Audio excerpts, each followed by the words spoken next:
Honorable Chairman, sir, with your permission, I rise to move for leave to introduce the bill on the Protection of Interest in Aircraft Objects Bill 2025. There is one notice given by Sri Santosh Kumar P. opposing the introduction of the Protection of Interest in Aircraft Objects Bill 2025.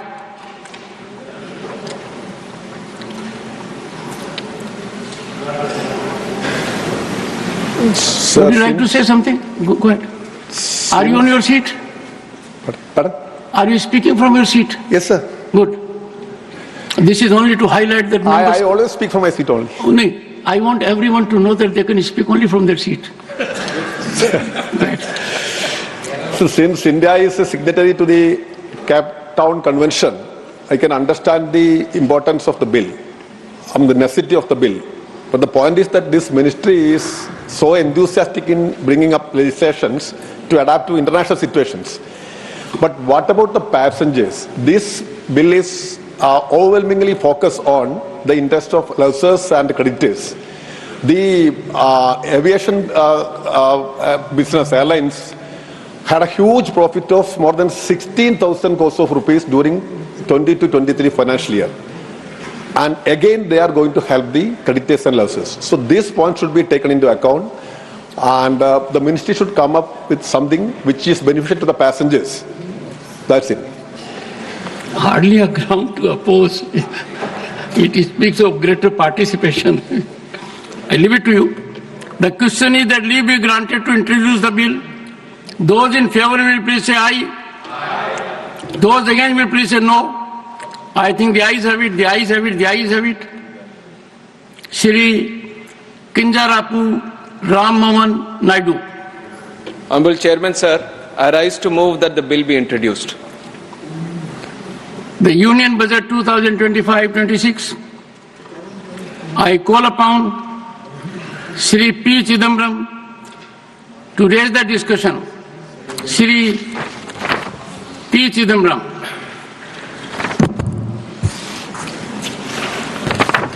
Mr. Chairman, I thank the Honorable Finance Minister for presenting the budget for 2025-26. There ought to be a philosophy behind the budget. But I cannot divine one in this budget. I shall not attempt to do so, because after going through the budget speech and the budget numbers, I believe there is no philosophy behind the budget. It is obvious that the budget was politically driven. I shall not elaborate upon that, but I congratulate the Finance Minister for achieving one of her objects a couple of days ago. Congratulations, Finance Minister. I would like to start on an unusual note. The Finance Minister has asked this House to appropriate 20,517 crore for the Ministry of External Affairs. Usually the MEA does not figure in a budget speech, but I want to start with the MEA. I'll tell you why. In 2023-24, the past year, we allocated 28,915 crore. In the current year, the revised estimate is 25,277 crore, almost 3,600 crore less in the current year. And for next year, the Finance Minister is asking for only 20,517 crore, another 5,300 crore less. I wish the External Affairs Minister is here. I suspect that, and I hope not, I suspect that the Finance Minister is doing a Elon Musk on the External Affairs Minister. Somebody must explain. Are we shrinking our world presence? Are we closing down embassies? Are we closing down consulates? Be that as it may. A more serious aspect of the MEA. MEA stumbled badly in the last week, and I say that with responsibility. It's now clear that the United States informed India about the deportation. They gave a list of deportees. India verified the list and confirmed that 104 or so names are Indian citizens. So this was not a surprise to us. It was a surprise to the rest of the people. The deportation was known to the MEA. The External Affairs Minister met Secretary of State Rubio a few days before the deportation. And that was all published in the newspapers. I asked the government, did the External Affairs Minister raise the matter with Mr. Rubio? Did he know about the SOP? He told this House the SOP has been in place for many years, since 2012. If he knew about the SOP, did he protest the SOP to the Secretary of State of United States?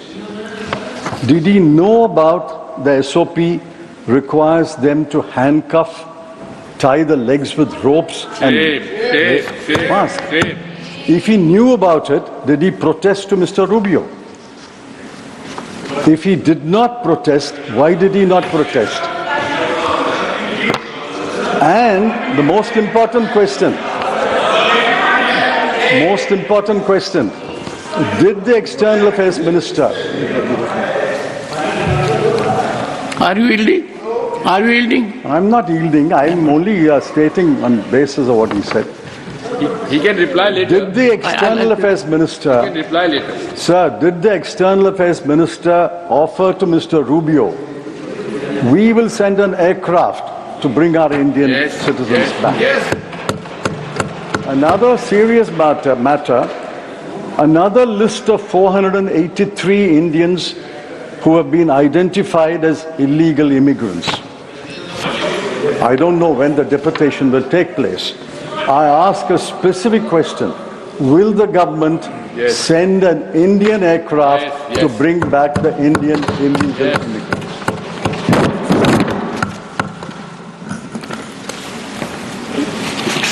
Now I go to the Finance Minister's trump card. No pun intended, sir. Trump card. No pun intended. Sir, when you said twice, I got worried that no pun intended. You said twice, which means pun is intended. And I'm wondering whether your reference to Elon Musk is a compliment to the Honorable Finance Minister. Sir, I'm looking at my clock. Efficiency. I'm looking at my clock and my whip. I'll add up the time, sir. 1 minute I'll add. No, please. Income tax cut is the FM's main thrust of this debate, and she has given a number of interviews. The House should know that only 3.2 crore persons pay income tax, from the last figures available. The rest filed returns, but they pay nil tax. She has raised the government has raised the threshold from 7 lakhs to 12 lakhs, and it applies to all taxpayers right up to the highest taxpayer.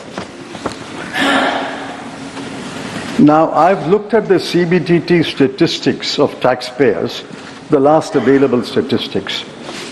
My rough calculation is about 80 to 85 lakh taxpayers will go out of the tax net from next year. and 2.5 crore will benefit.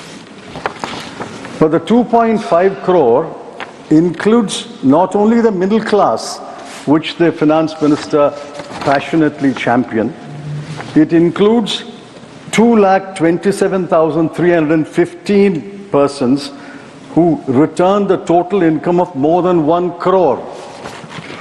It includes 262 persons who returned a total income of more than 100 crore. And it includes 23 persons who returned a total income of more than 500 crore. So this is not benefiting the middle class alone, which I welcome, but it's benefiting the very rich and the richest in the world. Yes. Finance ministers also claimed that she had foregone 1 lakh crore rupees. Yet she has claimed that the net tax revenues to the center will grow by 11.1% in 25-26. In 24-25 also it grew by 11%. So it's about the same number. After foregoing 1 lakh crore,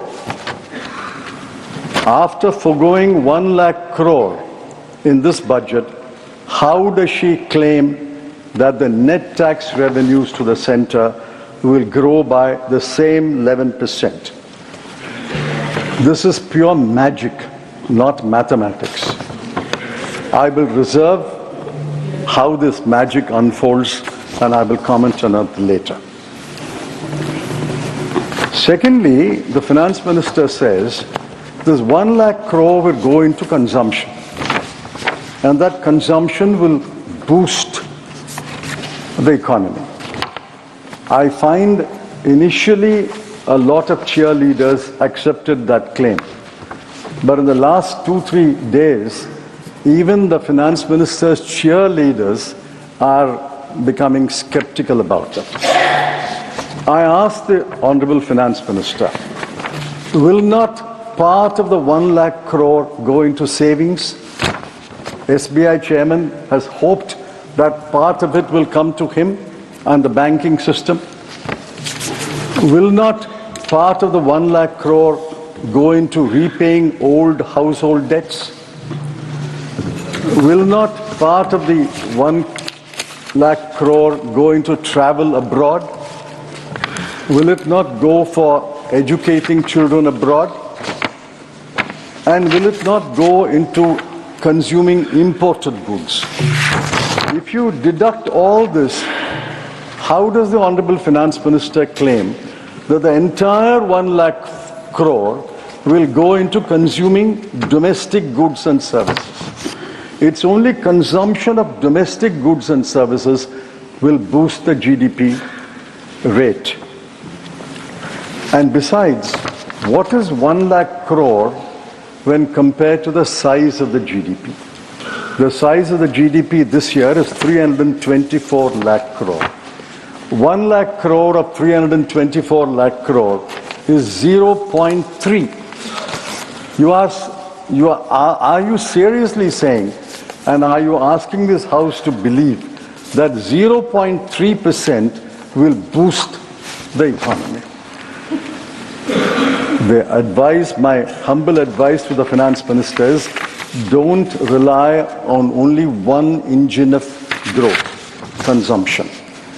Look at other engines of growth like exports, capital investment. Those other engines must be revved up. You can't rely upon one engine of growth. Most of this consumption will not go into consuming domestic goods and services. Now contrast what she has forgotten. She remembered the middle class, but I congratulate her for that. But what about the section of the people whom she has forgotten? Look at the plight of Indian households. I'm taking purely from government numbers. Between 2012 and 2024, in the 12-year period, Food inflation was 6.18%. Education inflation was 11%. Healthcare inflation was 14%. These have crippled Indian households. Household savings have fallen from 25.2% to 18.4%. And household consumption saving in September survey in 2023 shows, and mark these numbers, average monthly per capita expenditure of a rural family is only 4,226. And in urban areas, it is 6,996. Now we must examine these numbers more closely. This is the average for the whole India, 4,662 and 6,996, average for the whole India. But the bottom 50% will be even less. And bottom 50% of the 50% will be even less. Now what has this budget done for the average Indian household in the bottom 50% and the bottom 25%? Nothing. What relief has the Honorable Finance Minister given them? She could have done one of several things.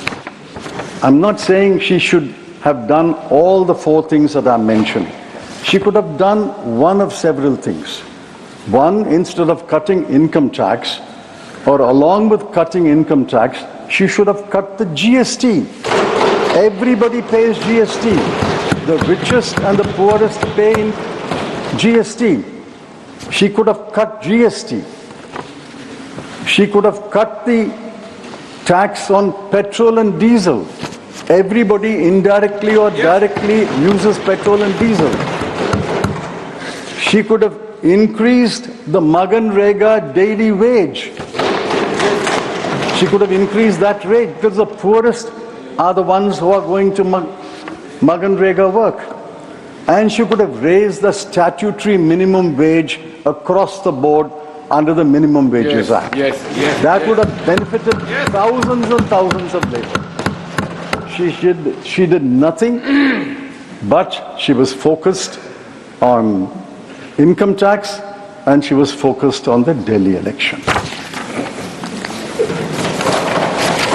Let me turn to another subject. The most gravest challenge facing the country is unemployment. I think all of you will agree, unemployment is the gravest challenge. Even the treasury benches must agree. Now, the periodic labor force survey, popularly known as PLFS, concluded that unemployment rate is 3.2%. Now, if the unemployment rate is 3.2%, and that the economic survey also repeats that, if the unemployment rate is 3.2%, I'm sure the London School of Economics, as well as every other university, teaches us that any unemployment rate less than 5% is equal to full employment. I won't get into the intricacies. If unemployment rate has fallen to 3.2%, why should we worry? We should all be happy because it's full employment according to economic theory. The same PLF says youth unemployment is 10.2%. The same PLFS says graduates unemployment is 13%. If youth unemployment is 10.2 and graduates unemployment is 13, how does it conclude that the total unemployment rate in India is only 3.2? For every job, for 100 jobs, there are a million applicants. For 1,000 jobs, there are several million applicants. The economic survey, sir, I quote, we need to create 78.5 lakh non-farm jobs every year until 2030. I asked the Honorable Finance Minister, what is her plan? What is the way forward to create 78 lakh non-farm jobs between now and 2030? They will be in government until 2029. So the bulk of the period is their government. They should tell us clearly a path to create 78 lakh jobs every year until the end of the government. Sir, the next I come to the famous PLI. The budget has 8 lines of expenditure on employment generation. I've looked at it closely. If I'm wrong, the Honorable Finance Minister will correct me. There are 5 lines of expenditure under PLA. There's 1 line of expenditure called New Employment Generation Program. There is 1 line called Prime Minister's Employment Generation Program. There's 1 line called Skill India. I don't know the differences between these acronyms. What is the difference between Prime Minister's New Employment Generation Program and the New Employment Generation Program? We don't have a new PM, we have the same PM. On the 8 lines in the current year, mark these numbers, sir. On the 8 lines together, I've got the breakdown, but I'm taking all the 8 lines of expenditure.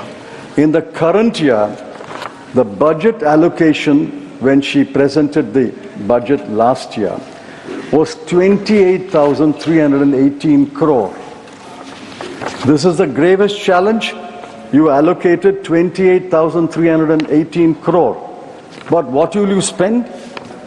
By March 31, you will spend only 20,035 crore. Why are you not spending 8,000 crore on the challenge, which is the gravest challenge facing the country? Yes. The PLI scheme is a spectacular failure. Yes. Otherwise, you would have spent this money. Employment generation is a spectacular failure. Now I look at another aspect. The wages of salaried male worker as well as female worker, but I'm giving the numbers of the male worker. The wages of salaried male worker has fallen in the last 7 years from 12,665 per month to 11,858 per month. This is own numbers. From 12,665 to 11,858. The wages of self-employed male worker has fallen from 9,454 per month to 8,591 per month. So what is the position, sir? The position is incomes are falling, wages are falling, government expenditure is not keeping pace with the promises, household net savings have fallen, household debt has arisen. Yes. This is the plight of the bottom 50% of India. Yes. There's nothing in this budget for the bottom 50%. I think we cannot divide this house into one half speaking for the top 50% and one half speaking for the bottom 50%. I'm quite happy to speak for the bottom 50%, but I want the treasury benches also to impress upon their ministers to speak for the bottom 50% of India. Yes, yes. Man ki baat. Sir, let's take Make in India. They made such a hullabaloo about Make in India, Made in India. What was Make in India became Made in India. In global manufacturing trade, India's share is 2.8%. China's is 28.8%. So we are not a big player in manufacturing goods trade. The share of India's manufacturing in the GDP has fallen under this government. Yes. And I give the numbers from the economic survey. 2014, it was 15.07%. 2019, it has fallen to 13.46%. And 2023, it is 12.93%. These are the numbers of the World Bank. Economic survey has proportions in the GVA, but that has also fallen from 17% to 14%. So manufacturing as a proportion of GDP has not increased under this government. So manufacturing is a spectacular failure. PLI is a spectacular failure. So what has this government got to boast about after the last 11 years? I come to my penultimate point. Now, budget is about numbers. I don't want to burden the House with numbers, but I have to mention some numbers. So the budget is about numbers. Now, the FM, Honorable FM, claimed in a number of interviews that she has not only met the fiscal deficit target, but has improved upon the fiscal deficit target. Absolutely true. If you look at the numbers, 4.9, achievement was 4.8. But how did she achieve this 4.8? She cut capital expenditure by the central government by 92,682 crore. Not revenue expenditure, sir. Capital expenditure by the central government was cut by 92,682 crore. She cut the grants in aid to states for creating capital assets, that's another form of capital expenditure, by 90,887 crore. So total cut in capital expenditure by the center and the states, I'm not apportioning blame, but the center and the states in the current year will be 1,83,569 crore. By cutting capital expenditure by such a humongous amount, she saved on the fiscal deficit 43,785 crore. I can understand if she has saved on the fiscal deficit 1,83,000 crore. It is bad policy, but I will understand. But after cutting 1,83,000 odd crore, she saved about 44,000 crore. Is it good policy? I don't know. Is it good economics? I say no, it is not good economics. You can't cut capital expenditure and compress your fiscal deficit and say, I have met my fiscal deficit, I've improved my fiscal deficit. On the expenditure side, I want honorable members, all of us are concerned, to look at these numbers. Where are the cuts fallen? On health, 1,255 crore. On education, 11,584 crore. On social welfare, 10,019 crore. I wish the Agriculture and Rural Development Minister was here. On agriculture, the cut is 10,992 crore. On rural development, it is 75,133 crore. And on urban development, it's 18,907 crore. Why do you make these cruel cuts? There are other unkind cuts. I won't give the numbers. On Poshan, Jal Jeevan Mission, National Social Assistance Program, Pradhan Mantri Gram Sadak Yojana, Crop Insurance Scheme, Urea Subsidy, PM Garib Kalyan Yojana. In all these programs there have been cuts. The most cruel cuts are I hope I'm pronouncing this correctly, sir. Anusuchit Jati Yojana. Anusuchit Jati Yojana. 1,340 crore has been cut. Young Achievers Scholarship, 455 crore. Post-Metric Scholarship for Scheduled Caste, 860 crore. Program for Development of Scheduled Tribes, 670 crore. You cut money for Scheduled Caste, Scheduled Tribe and Anusuchit Jati. And you say, I have reached my fiscal deficit, I've improved my fiscal deficit. Look at the grand announcements in this budget. One grand announcement was Urban Challenge Fund, para 58 of the budget speech. I was impressed. Urban Challenge Fund, 1 lakh crore was announced. What is the allocation? 10,000 crore. Jal Jeevan Mission, para 55 of the budget speech.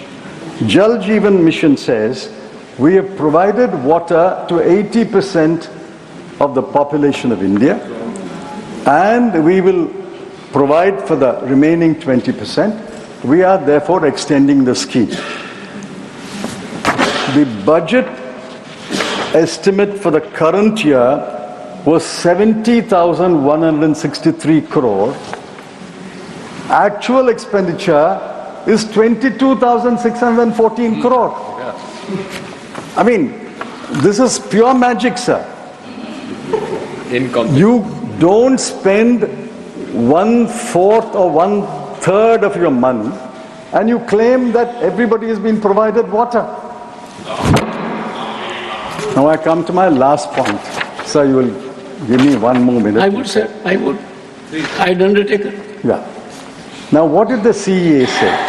The Chief Economic Advisor is a reasonably autonomous office.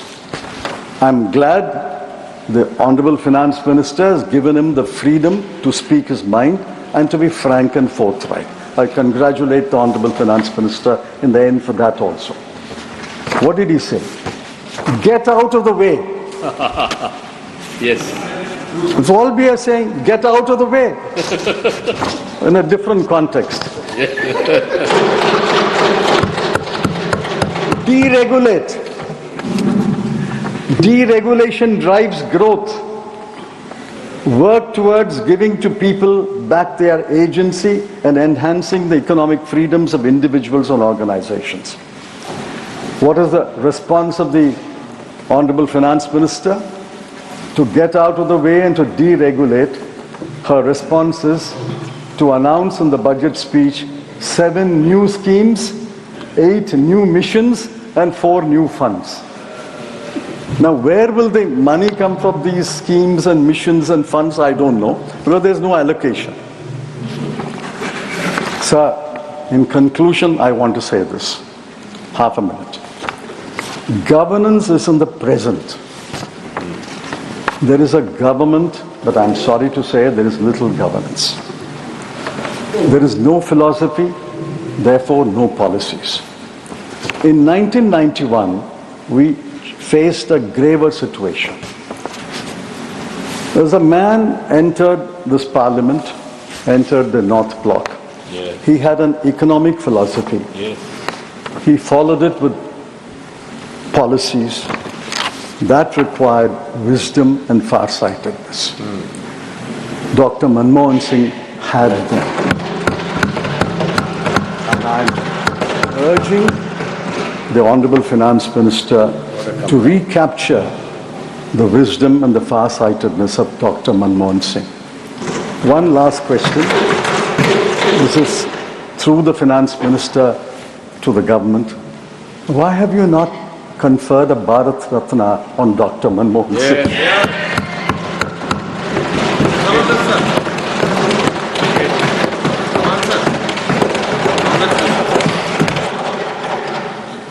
I thought the former finance minister would cheer and congratulate the present finance minister for having created a record of presenting 8 consecutive budgets surpassing that of C.D. Deshmukh. The House takes note of it. It's a history information. Rest of the issues for the two sides to deal. I call upon Dr. Dinesh Sharma. Sir, your time is 25 minutes. श्रीमान मानी हमारे नेता के द्वारा मुझे 35 का अनुमति मिली थी। How much time? 35. It stands revised. Dr. Dinesh Sharma, 35 minutes. हमारी सभापति महोदय, ये मेरा सौभाग्य है कि मुझे केंद्रीय बजट पर 2025-26 पर बोलने का अवसर आपने मुझे दिया। आपका धन्यवाद। और वास्तव में ये ऐतिहासिक अवसर है जब हमारी सम्मानित वित्त मंत्री के द्वारा लगातार ये मोदी 3 जो तीसरी बार इंडिया की सरकार है, उसमें 8वीं बार उन्होंने बजट को प्रस्तुतिकरण किया है।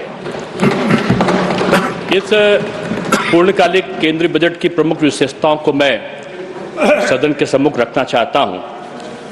मानवर ये एक राजनीतिक अर्थव्यवस्था की आवश्यकताओं की संपूर्ति करने वाला ये एक असाधारण रूप से सफल बजट है। और मैं इसलिए नहीं कह रहा हूं, इसने विभिन्न वर्गों को जहां छुआ है, वहां निम्न स्तर पर जो कम आय वाले लोग थे उनकी आय का सृजन करना, उनकी आय में समृद्धि करना, ये भी इस बजट का उद्देश्य रहा है। माननीय अध्यक्ष महोदय, इसमें आवास, शहरी मामले, नवाचार, अनुसंधान एवं विकास, महिला सशक्तिकरण, जनजातीय सशक्तिकरण के क्षेत्र में बहुत सारे क्रांतिकारी परिवर्तन किए गए हैं। और मैं जानता हूं कि बजट के प्रस्तुतिकरण, हालांकि ये बजट की व्यवस्था तो पहले तो 1997 तक शाम को 5 बजे होती थी, क्योंकि अंग्रेजों का जो उस समय होता था वो 11 बजे होता था।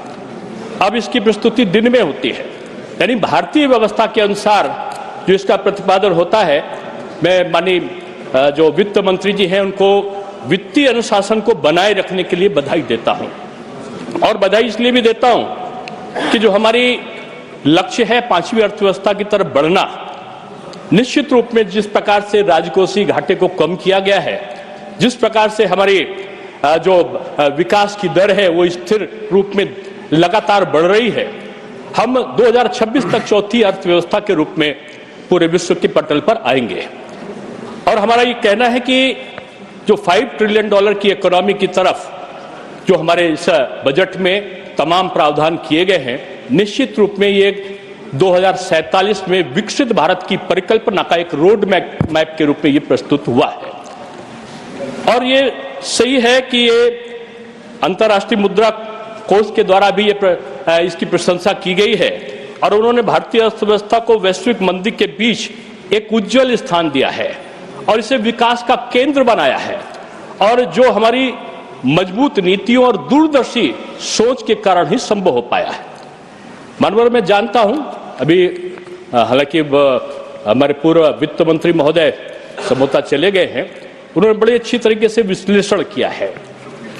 आज एक विडंबना है मानवर कि भारत में और खासतौर से राजनीति में दो चीजें बहुत तेजी के साथ समाप्त हो रही हैं।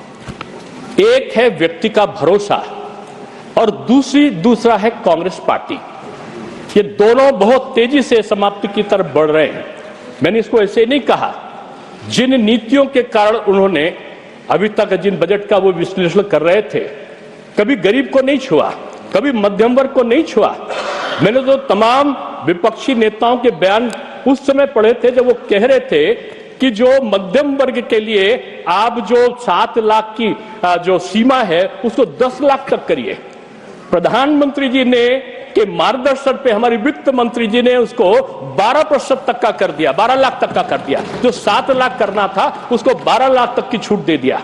यही अद्भुत समायोजन है और नेक नियति के कारण जिस प्रकार से अर्थ संतुलन बना है आज के भारत के हमारे इस आर्थिक व्यवस्था में, मैं यही कहूंगा कि आज मैं कांग्रेस के लिए कभी कभी हंसी में कहता हूं कि खुद चिराग बनके जो वक्त के अंधेरे में, खुद चिराग बनके जलो वक्त के अंधेरे में, मांगी हुई रोशनी से कभी उजाले नहीं होते। आज वो राष्ट्रीय पार्टी आज छोटे छोटे दलों पर, छोटी छोटी नीतियों पर, आज तमाम विघटनकारी मंतव्यों पर अपनी नीतियों को उद्घाटित करती है। मैं तो आदरणीय खड़गे जी चले गए, हमारे वरिष्ठ नेता हैं, और आदरणीय सोनिया जी का उद्बोधन आज हम लोगों ने सुना है। मैं तो नहीं कहूंगा कि मैं आपको बधाई देना चाहता हूं और कोटिशा बधाई देना चाहता हूं। आपका जो प्रदर्शन लगातार है, आपने कम से कम दिल्ली की विधानसभा चुनाव में 3 सीटों पर अपनी जमानत बचाई है, इसके लिए मैं आपको बधाई देना चाहता हूं। आप जो है, आप कहते रह गए, आप बदनाम करते रह गए, संविधान खतरे में है। आप बदनाम करते रह गए कि आरक्षण समाप्त हो रहा है, और जनता ने आपकी जो बदनीयती थी उसको पहचाना।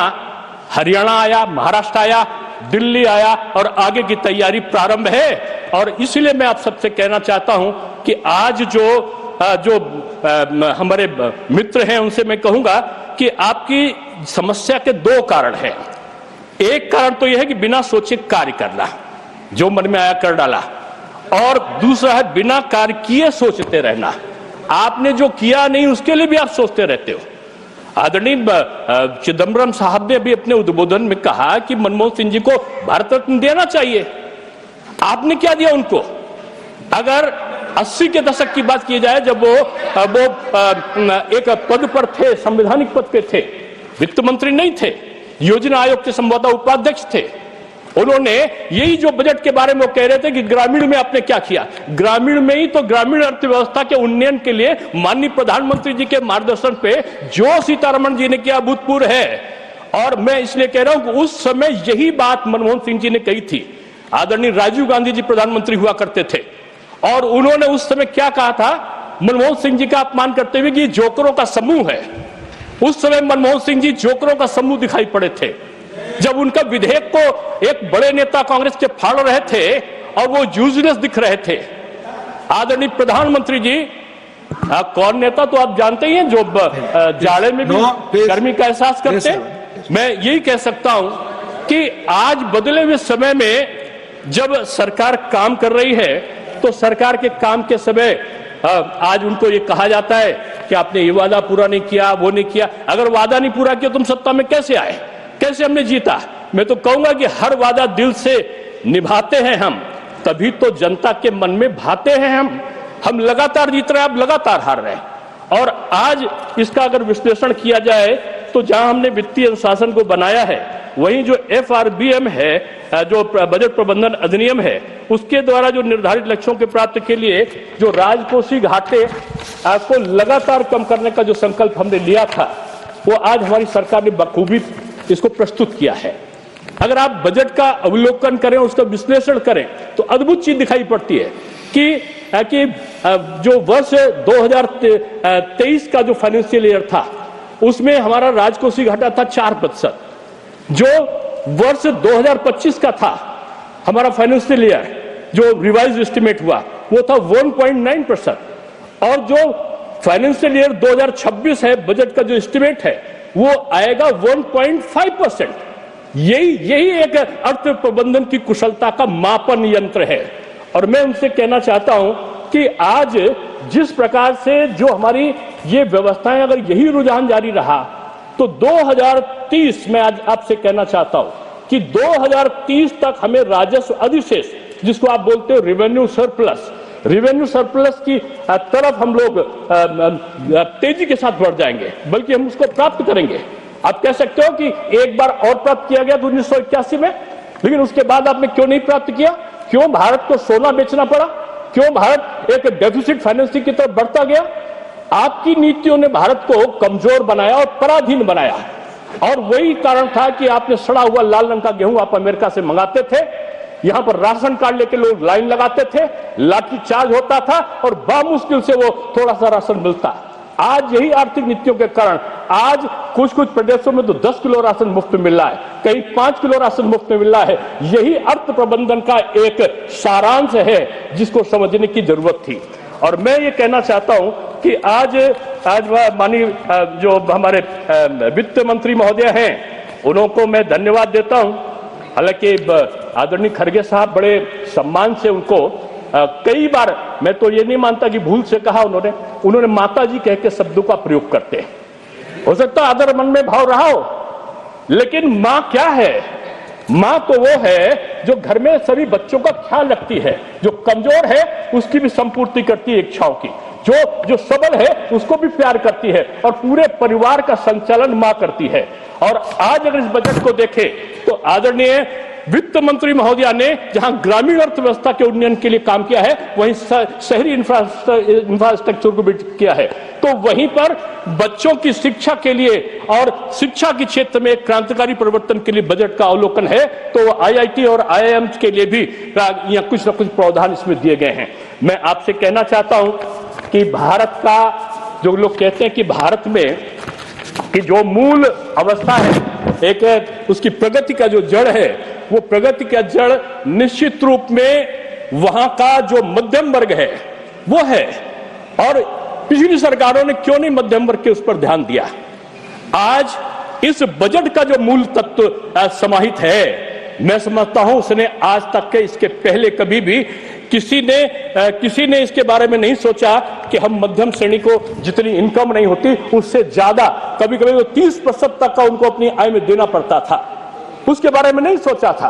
आज का जो बजट है उसने निश्चित रूप में 12,75,000 तक के वार्षिक आय वालों का शून्य ये आयकर कर दिया है। अभी तो आयकर का विधेयक आने वाला है, सरलीकरण भी होगा, तमाम चीजें भी होगी। और मैं कह सकता हूं कि ये जो कदम है सरकार के, ये ईज ऑफ डूइंग बिजनेस को बढ़ावा देने वाले हैं। आज निवेश बढ़ रहा है, मानवर आज आर्थिक विकास तेजी से बढ़ रहा है और यही शायद अमृतकाल की और मजबूती के साथ हमको ले जाने वाला है। अभी कुछ दिन पहले अभी आरबीआई ने रेपो रेट कम किया है और कुछ लोग इस पे भी व्यंग कर सकते हैं, लेकिन रेपो रेट कम होने का मतलब क्या है? लोन सस्ते हो जाएंगे, लोगों के हाथ में धन आएगा जिससे वह या तो खर्च करेंगे या उसे बचाएंगे तो निवेश बढ़ेगा, खर्च करेंगे तो उपभोक्ता की मांग बढ़ेगी और मांग बढ़ेगी तो प्रोडक्शन बढ़ेगा।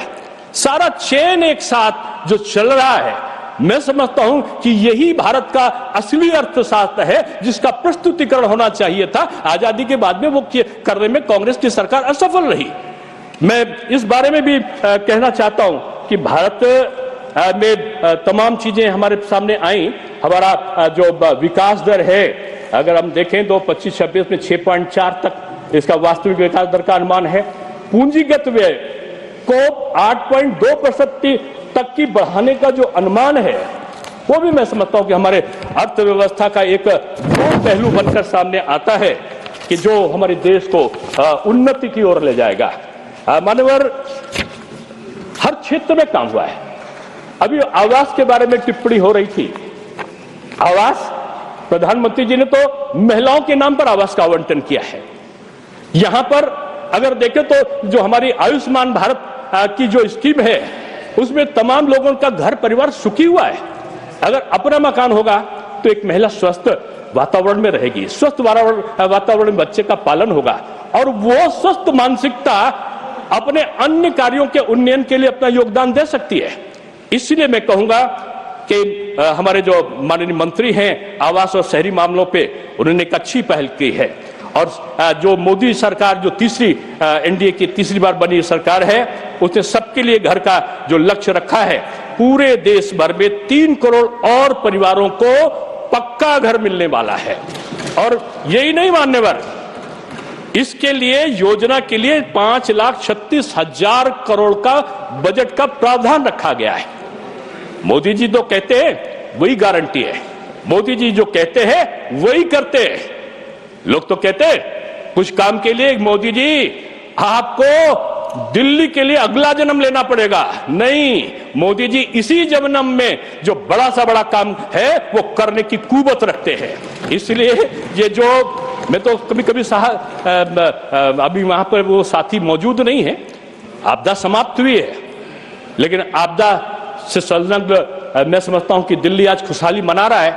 कुछ लोग यहां पर हैं नहीं, उनसे मैं यही कहूंगा कि जाड़े में राजनीतिक व्यक्तियों को कहूंगा कि जाड़े में ठंड और व्यक्ति का घमंड, ये दोनों अकड़ पैदा करता है, और अकड़ को जनता राजनीति में बड़ी जल्दी ठीक करती है। और वही हुआ, अगले जन्म की जरूरत नहीं पड़ा, इसी जन्म में फैसला हो गया।